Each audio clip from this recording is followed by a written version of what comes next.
이미 준비한 프로토 승부식 66회차 959.00배당 고배당 조합으로 준비했습니다. 조합이 궁금하신 분들은 영상 끝까지 시청하시고 영상 아래에 있는 고정 댓글에 링크를 클릭하셔서 수익방에 입장하시면 매일마다 프로토 승부식 주력 조합, 고배당 조합까지 한 조합씩 무료로 받아보실 수 있습니다. 네, 여러분 반갑습니다. 이명표 칼럼입니다. 자, 오늘 준비한 경기는 프로토 승부식 66회차 6월 8일 목요일 NBA 파이널 3차전 분석으로 준비했는데요. 자, 많은 분들께서 NBA 파이널에 굉장히 관심을 많이 가져주고 있으시기 때문에 이번에도 준비를 했고요. 역시나 이번 경기도 분석에 앞서서 지난 2차전 내용을 빼놓을 수가 없는데요. 자, 먼저 지난번 2차전 분석에서 말씀드렸듯이 덴버 너게츠의 일반승은 따놓은 단상이고 마이애미 히트의 핸디캡 승리 쪽을 추천드렸고 저득점을 추천드렸습니다. 자, 하지만 결과 자체는 마이애미 히트의 일반 승리에 다득점 경기가 나왔는데요. 자, 어쨌거나 반타작은 했다라고 느꼈고요. 오히려 마이애미에게서 많은 부분의 정보를 얻을 수 있었습니다. 자, 그렇다면 지금 바로 분석 시작해 보도록 하겠습니다. 자, 마이애미의 저력은 이제 놀라움을 넘어서서 경외심마저 들 정도인데요. 덴버는 올해 플레이오프 홈 경기에서 홈에서 자, 글자 크기 좀 줄일게요. 전승을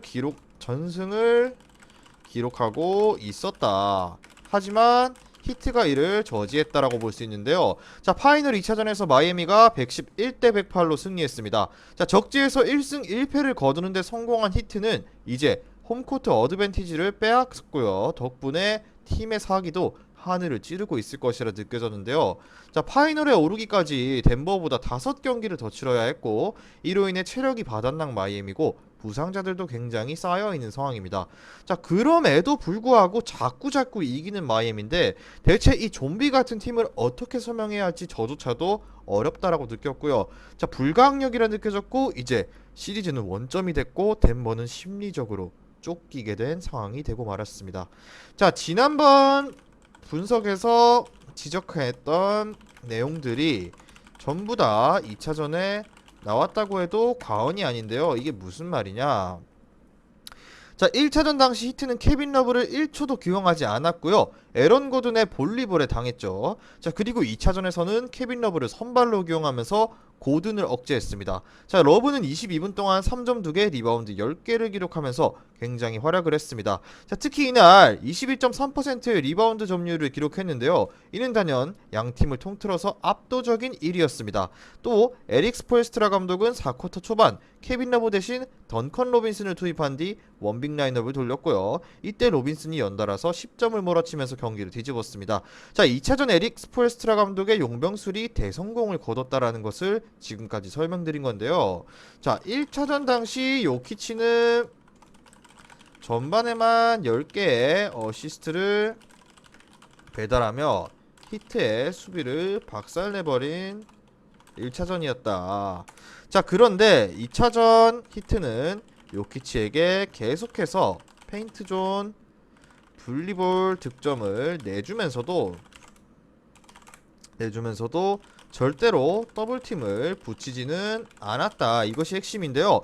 자, 게이브 빈센트가 요키치와 1대1로 맞서는 상황이 여러 차례 나왔는데 더블팀을 안 갔을 정도인데요. 자, 이날 히트의 수비 컨셉을 정확하게 알 수 있는 대목이 있었는데 요키치에게 줄 건 주되 다른 선수들에게는 절대로 안 내준다라는 마인드로 경기를 임했고 요키치의 패스로부터 시작되는 파생 효과를 철저하게 차단하는 전략으로 나왔습니다. 자, 그리고 이것이 굉장히 잘 맞아 떨어졌고 1차전에서 14개의 어시스트를 기록한 요키치는 2차전에서 단 4개의 어시스트에 그쳤습니다. 결국 덴버가 자랑하는 유기적인 모션 오펜스가 붕괴되었고 마이애미가 이번 경기 1승을 챙길 수 있었던 2차전이었다라고 볼 수 있습니다. 자, 그렇다면 본론으로 돌아와서 이번 경기에 대한 내용을 조금 더 풀어볼까 하는데요. 자, 마이애미는 희소식이 하나 있습니다. 그것은 바로 히로의 복귀라고 볼 수 있는데요. 당장 컨디션을 장담할 수는 없지만 현재 핸들러가 부족한 문제에 시달리고 있는 마이애미의 입장에서 히로의 복귀는 굉장히 반가울 수밖에 없는데요. 로빈슨이 엄청난 그래비티를 보여주듯 히로 또한 그래비티만 만들어내도 굉장히 큰 시너지가 될 수 있을 것으로 보여집니다. 또 히로의 복귀는 선수들의 체력 안배에도 도움을 줄 수 있습니다. 여러가지 측면에서 히로의 복귀는 마이애미에게 천군만마 같은 의미를 부여하고 있다라고 볼 수 있습니다. 자, 그리고 지난 2차전 당시 케일런 마틴은 질병으로 인해 컨디션이 나빴다라고 했는데 이틀간 푹 쉬고 홈에서 경기하기 때문에 부활에 대한 기대감이 생기는 것도 사실이고요. 여기에 아데바요가 요키치를 상대로 공격과 수비 양쪽에서 굉장히 잘해주고 있어 든든하기도 하고, 버틀러 역시 한 번 정도는 다시 한번 폭발할 때가 됐다라고 느꼈습니다. 자, 게다가 히트는 2차전에서 픽앤롤을 활용해서 요키치의 수비 약점을 정확하게 공략하기 시작했고, 이제 덴버는 요키치의 체력을 걱정하고 그의 파생 효과를 살릴 방법을 찾지 못한다면 3차전도 어려운 경기를 할 가능성이 상당히 높다라고 볼 수 있습니다. 앞서 말씀드린 것처럼 쫓기는 쪽은 이제 덴버가 됐다라고 느껴지는데요.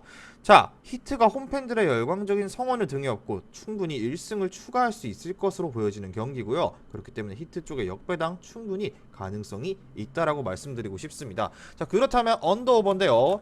2차전의 페이스 지표는 86.5에 불과했죠. 자, 근데 이는 1990년대 말에서 2000년대 초반의 수준의 농구였는데 굉장히 느린 페이스였죠. 지난 분석에서도 파이널 1차전 경기 페이스 지표가 93에 불과하다고 이야기를 드렸는데 여기서 훨씬 더 느려진 상태입니다. 다르게 말씀드리면 어느 팀이 주도권을 가지고 있을지는 그 누구도 알 수 있다라는 얘긴데요. 이번 파이널에서 마이애미가 템포를 주도하면서 덴버가 미친듯이 달리지 못하게 억제하고 있고, 달리면 달릴수록 유리해지는 쪽은 덴버입니다. 그렇기 때문에 트랜지션 게임에 능하고 잘 뛰는 선수들이 아주 많은 쪽도 덴버이기 때문에 스포엘스트라 감독은 이를 충분히 파악하고 인지했기 때문에 24초를 충분히 쓰면서 신중하게 공격을 전개하고 있습니다. 그렇기 때문에 3차전의 경기 페이스 지표는 90점 언저리가 될 것이라 예상되었고요. 2차전 양팀의 공격 효율이 지나치게 높았기 때문에 3차전에서는 1차전 수준으로 회귀할 것으로 예상하면서 저득점 쪽 접근을 추천드리도록 하겠습니다. 자, 그렇다면 중요 포인트를 말씀드리자면은 이번 경기 마이애미는 홈으로 돌아왔고 히로가 복귀하면서 여러가지 호재가 터진 상황인 반면 덴버는 요키치의 체력이 우려되며 이번 경기 쫓기는 입장이 될 것으로 보여집니다. 그렇기 때문에 강력하게 추천드리자면 마이애미 역배당에 마이애미 플러스 2.5 프랜승 그리고 215.5 언더까지, 자, 세 가지 선택지 다 굉장히 메리트가 있는 경기라고 보여졌기 때문에 추천드리면서 오늘의 파이널 3차전 분석은 여기까지 하고 마무리해보도록 하겠습니다. 자, 시청해주신 분들 모두 감사드리고요. 최종 조합은 수익방에서 공개합니다. 수익방 입장은 영상 하단에 고정 댓글에 링크를 클릭하셔서 무료 입장하시면 매일마다 주력 조합, 고배당 조합까지 한 조합씩 무료로 받아보실 수 있습니다. 미리 말씀드리지만 제가 프리뷰해드린 내용은 말 그대로 내용 분석입니다. 수익으로 이어지는 최종 조합은 유튜브에 공개할 수가 없기 때문에 현재 영상 고정 댓글로 카톡 주시면 경기별 실시간 라인업 및 심판 성향까지 분석한 최종 조합 드리겠습니다. 저를 모르시는 분도 건승하시는 하루 되세요.